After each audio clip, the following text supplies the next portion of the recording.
and it's becoming easier and more frictionless to actually create the content. So we have a question over here. Do you want me to run over to you?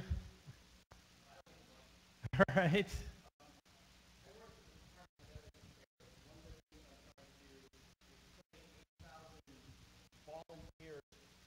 Who do medical response in disasters. And you just made a comment about healthcare. I know that this is moving into healthcare, and one of the things that I need to be able to do is I can't bring all 8,000 of them together for training.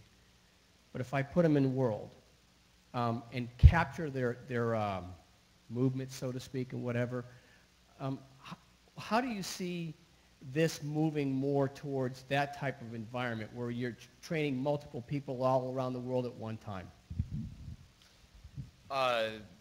Just from my personal experience in working with a company called Bellwether Technologies, which is no longer around, but about 8 years ago, a group came to us because they just made a new stent for the urethra, and you had to place it within a 2-millimeter threshold, or it had to be surgically removed. So they needed to train physicians in the placement of the stent.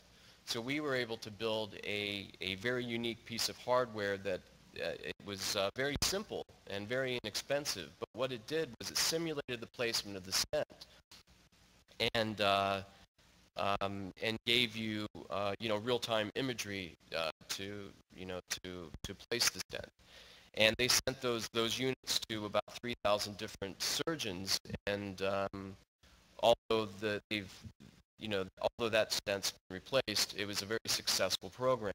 So I see a point coming where we're going to be able to capture procedures, and I don't know if Richard wants to speak to this, but we've actually been looking at this lately, is looking at capturing procedures, analyzing why some take longer than others, get more involved with training, and it's definitely headed in that direction. But there are inexpensive ways to record animation, make it interactive and somewhat intelligent, and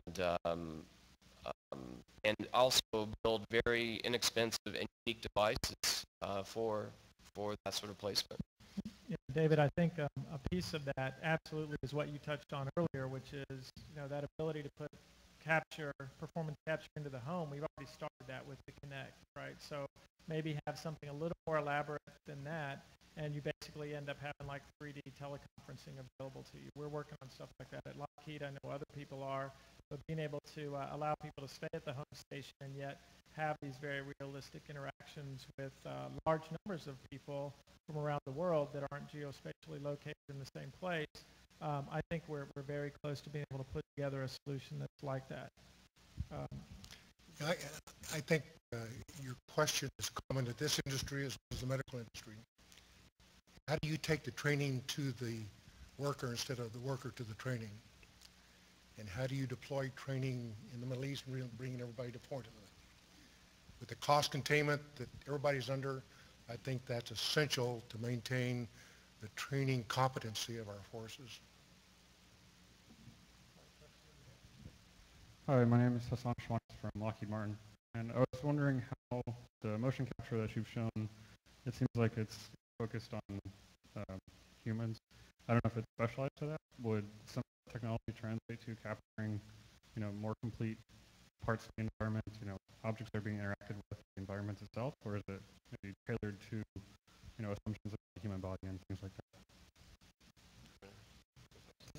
We've got several customers that track unmanned vehicles, miniature and full scale.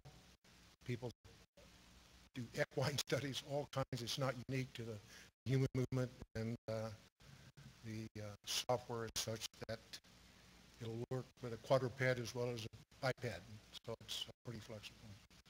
Yeah, but basically, as Tom was saying, biomechanics was the more difficult part of motion capture and performance capture. We've built a lot of interactive worlds. We've put dynamics into the world. but there is virtually no limitation that we found. A system such as comm systems can do several thousand markers simultaneously. So you can literally put a few markers on an object. As long as you have 3 or more markers on an object, we can build it in the system very quickly. In less than a minute, you could have a new object up and running. So to build a very interactive environment is doable now. You can record training simulations and actually give feedback to the user to let them know whether they're within the threshold of the training that they need to be operating in. So that's very possible now. And I think, David, once you have, what we're dealing with here is a revolution in sensors, sensor development that's driving all of this. I think once you have a sensor someplace that's capturing data and connected to a compute device of some kind, we can already see examples of people taking Kinect and capturing the environment, at least in a crude way. But you can imagine if you have some like LiDAR sort of capability added to that sensor array that you have, assuming they continue to reduce in cost and size, the way Moore's law has been driving it, and Metcalfe's law has been driving everything, that you could capture the environment along with the motion of the characters at the same time. So absolutely, I think that should be plausible. Just it's a software problem to integrate all that. Other questions?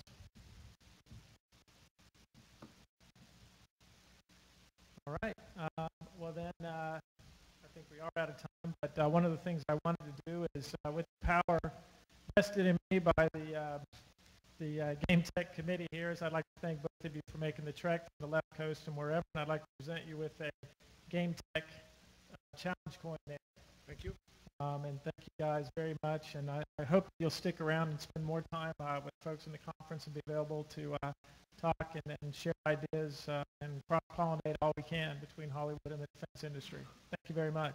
Thank all of you.